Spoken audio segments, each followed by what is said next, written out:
Hello everyone, আসসালামু আলাইকুম। Welcome back to my channel. কেমন আছো সবাই? আশা করছি অনেক ভালো আছো তোমরা। আমরা আল্লাহর রহমতে বেশ ভালো আছি। তো আজকের এই ভিডিওটা দেখছো তোমরা বিকাল থেকে শুরু করলাম এটা, আর হচ্ছে এর আগের ভিডিওটা যেখান থেকে আমি শেষ করেছিলাম এটা ঠিক সেখান থেকেই আবার মানে তারপর থেকে আবার শুরু করলাম।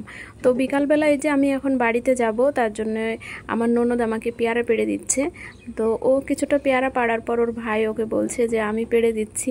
তো ও পেয়ারা পাড়ছিল, আর এরকম মানে সদ্য গাছ থেকে পেয়ারা পেড়ে খাওয়ার যে মানে একটা ভালো লাগা, সেটা কিন্তু ছোটোবেলায় পেয়েছি, বড় হয়ে আর কিন্তু নেই। তো যাই হোক, পেয়ারাগুলো খুব মজা ছিল খেতে, খুব টেস্টি। পেয়ারা পেড়ে দিচ্ছে, আর এটা দিচ্ছে বিশেষ করে নাসরিনের জন্য। নাসরিনের কিন্তু পেয়ারা মাখা খেতে খুব ভালো লাগে।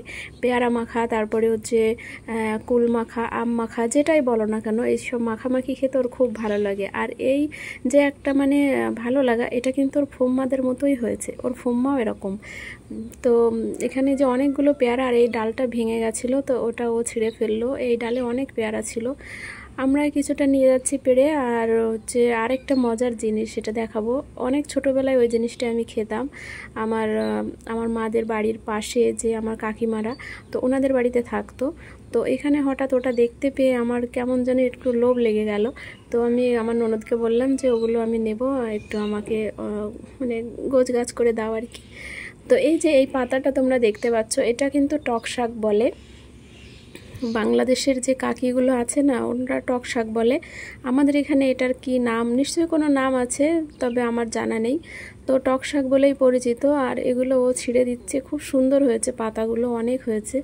তো এটা আমি নিচ্ছি, এটা বানিয়ে খাবো। অনেক দিন পর আমি এই জিনিসটা খাবো আর কি, খুবই দেখে ভালো লাগছে। আর একটু পরে আমি রওনা দেব। এখন যে পেয়ারা আর এই শাকগুলো প্যাক করে নেব ভালো করে। অলরেডি আমাদের সব কিছু মানে গোছানোই আছে, এবার শুধু মানে যাওয়ার পালা। আর ওদিকে আমার মানে শ্বশুরের একটু শরীর খারাপ, তো তার জন্য ইয়াসিন আর ওর আব্বু ওখান থেকে হয়ে তারপরে যাবে বলছে। আর ভিডিওটা যেহেতু আগের, তো এখন কিন্তু উনি আমাদের মাঝে আর বেঁচে নেই। এখন এই মুহূর্তে যে আমি ভয়েসটা দিচ্ছি, এখন কিন্তু উনি আর বেঁচে নেই এই মুহূর্তে, তো সেটাই বলছি আর কি। তো বেশ অনেকগুলো শাক নেওয়ার পর এই যে, আর আজকে এখানে মানে ওই যে তৃণমূল প্রার্থী কে বলে, শতাব্দী রায় এসেছিলো। তো এর পাশ দিয়ে রাস্তা দিয়ে গেছিলো, সারা পাড়ার লোকজন কিন্তু ওখানেই ভিড় জমিয়েছিল। তো গ্রামের লোকেদের কি হয়, ওরা তো শহরে গিয়ে সচরাচর সেলিব্রিটিদের দেখতে পায় না। গ্রামে আসা মানে গ্রামের মানুষের একটা অন্যরকম আনন্দ। যদি কোনো একটা মানে ওল্ড এজের কোনো সেলিব্রিটি আসে, তাও তারা আনন্দ করেই দেখে, সেরকমই হয়েছিল আর কি। আর ইয়াসিন এই যে গেঞ্জিটা পরে আছে, ওর ফুম্মা দিয়েছিল এটা। তো এখন বাপ বেটা পুরো রেডি, এখন ওরা যাবে সাইকেলে করে, আর আমি টোটোতে করে যাব।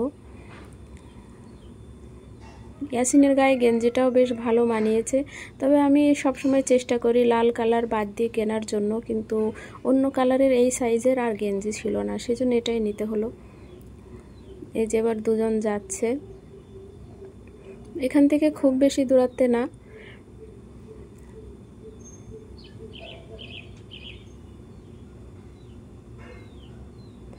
আজকের ভিডিওতে আর বেশি কিছু থাকছে না, ওই যে ওরা চলে গেল, এবার আমিও রওনা দেব। ভালো থেকো তোমরা সবাই, দেখা হচ্ছে পরের কোনো ভিডিওতে, ততক্ষণে সবাই ভালো থেকো।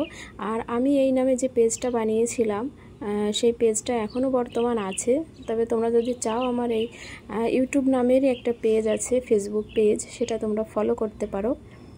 আর আমার এই চ্যানেলে নতুন হয়ে থাকলে চ্যানেলটা অবশ্যই সাবস্ক্রাইব করবে।